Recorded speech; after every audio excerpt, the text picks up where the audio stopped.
Ça commence à être important. 5% du PIB, des fois, on le sous-estime. On parle beaucoup, évidemment, dernièrement, du secteur de l'aéronautique.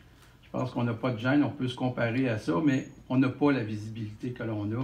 Et c'est une des raisons pourquoi on voulait faire cette tournée-là. On parle du numérique, même chose. Et puis, on est une industrie aussi qui a des bons salaires. Pour ne pas paraphraser le premier ministre, on peut dire que l'industrie agroalimentaire devrait être attractive pour les jeunes. On a de la misère. Pourquoi? Parce qu'on n'est pas reconnu, on n'est pas connu à la bonne hauteur que l'on devrait l'être. Les exportations de produits agricoles ont augmenté de façon importante, non seulement en valeur absolue, mais en dollars. On est maintenant à 7,2 milliards de dollars d'exportation. On représente 9% des exportations totales du Québec. Donc là aussi, il ne faut pas avoir honte de le dire, il faut le contraire, il faut le propager. On est une industrie importante. Parmi les produits exportés, évidemment, on pense à de la viande de porc, en ce qui nous concerne, des légumes, de la fève soya. On exporte beaucoup de fève soya non OGM, entre autres au Japon, pour faire le tofu et le miso.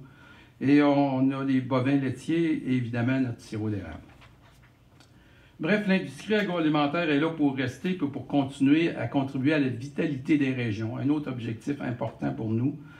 Là-dessus, la Coop fédérée, on veut trouver le meilleur moyen pour saisir les occasions, pour faire profiter les producteurs agricoles et les communautés de ce qui se brasse au Québec.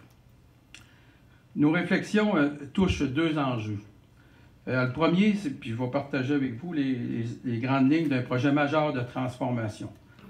Tout à l'heure, Gervais est venu nous parler d'un peu de la Coop Vivaco. Je vais vous en reparler tout à l'heure, parce que vraiment, dans la région de Victoriaville, vous semblez être un incubateur d'innovation, si on pense au développement durable ou si on pense à l'école d'agriculture biologique que vous allez ouvrir prochainement.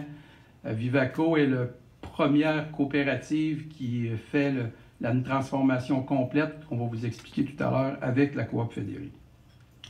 Donc, toute cette évolution de l'industrie-là, elle a été poussée, je vous dirais, par une consolidation importante, à la fois en amont et en aval.